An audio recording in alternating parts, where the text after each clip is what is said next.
Hello, everybody. I am live here again in the Vatican City to give you every update happening in the build-up to the conclave set to begin in 2 days' time on Wednesday, 7th of May, 2025.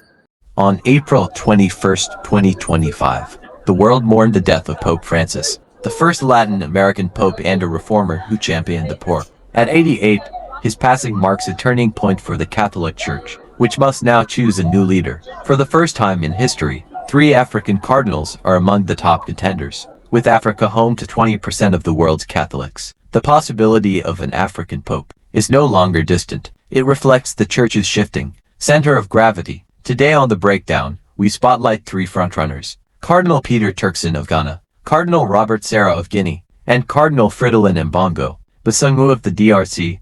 Their rise signals more than symbolic change. It could redefine the Church's global leadership. While the Church's roots run deep in Europe, its future is clearly in the global South, especially Africa. Catholicism is declining in the West, but in Africa, it's thriving. Since 2000, the Catholic population in Africa has grown over 40%, now surpassing 265 million. By 2050, 1 in 4 Catholics may be African. This isn't new. Africa has shaped the Church from the beginning with 3 African popes during Roman times. Yet colonialism and Eurocentrism buried this legacy. Today's moment is not Africa knocking, it's Africa reclaiming its place. Let's meet the contenders. Cardinal Fridolin Mbongo Basungu of the DRC, born in 1960. Rose through church ranks to become Archbishop of Kinshasa, serving nearly 8 million Catholics. A key advisor to Pope Francis, he has also led African resistance to controversial Vatican declarations, earning a reputation as a bold and balanced leader.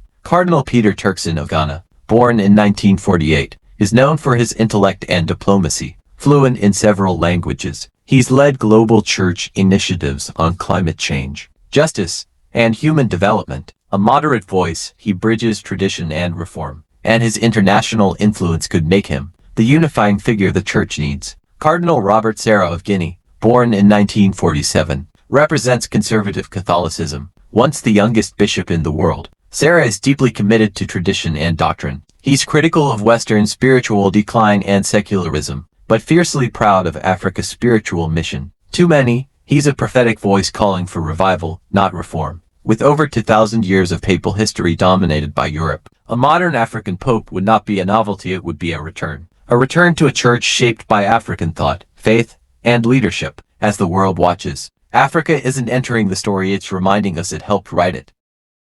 If the next pope is to come from sub-Saharan Africa, he would be the first in Catholic Church history. At least 3 African cardinals are among those currently cited as papabile. Papabile is a term used by Vatican observers to describe possible contenders to lead the Catholic Church. These 3 cardinals are Cardinals Robert Sarah of Guinea, Peter Turkson of Ghana, and Fridolin Mbongo of Congo. If any of them is elected, he would be the first African pope in more than 1,500 years and the first ever from sub-Saharan Africa. This historic record makes many in Africa eager for change, but not overly hopeful. Before the 2005 conclave that elected Pope Benedict XVI, there were many media attention around Francis Arinze, raising questions even about whether the world was ready for a black pope from Africa. 2 decades later, Catholicism continues to decline in Europe while it grows in the developing world. The number of Catholics is growing faster in Africa than anywhere else. This isn't just a vote for a new pope. It's a vote for the future direction of the Catholic Church. Will the cardinals continue Pope Francis' path of humility, inclusion, and service to the poor, or pivot back to tradition, discipline, and doctrinal clarity? That's why the African frontrunners Cardinals Fridolin Mbongo, Peter Turkson, and Robert Sarah matter so much. Though united by geography, they represent vastly different visions. Mbongo, a reformist close to Francis; Turkson, a balanced diplomat open to modern engagement; and Sarah, a staunch traditionalist defending orthodoxy. But they aren't the only contenders. Italy's Cardinal Matteo Zuppi, a progressive aligned with Francis; the Philippines' Cardinal Tagle, dubbed the Asian Francis; Luxembourg's Cardinal Hollerich, a Jesuit pushing for reform on inclusion; and Hungary's Cardinal Erdo, a steady conservative, all reflect the Church's global identity and inner tensions. At stake is more than symbolism. An African pope could signal where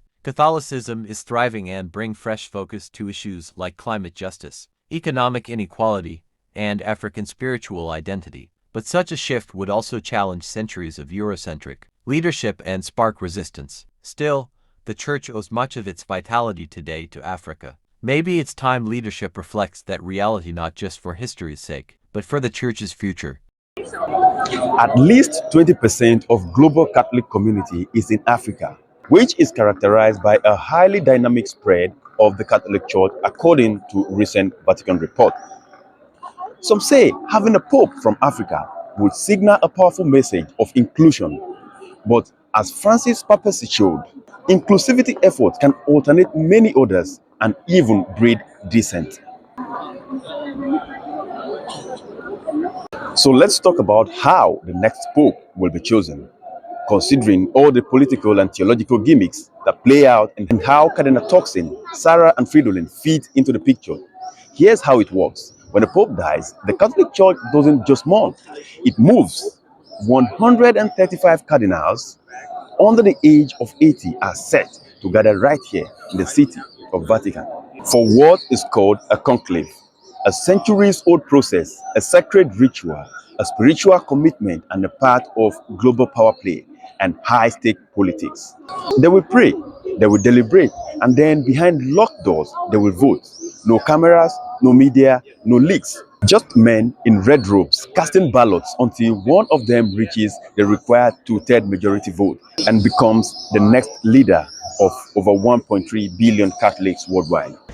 As you can see, right at the top there is the chimney at the top of the roof, where the smoke is going to exit to signify if a pope is elected or not.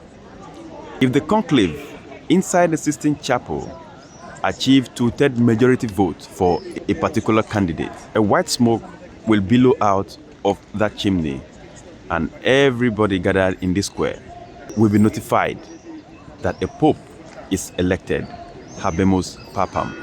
But if two-thirds majority vote is yet achieved, a black smoke is going to exit that chimney, and it means a pope is yet to be elected and another election round is going to hold.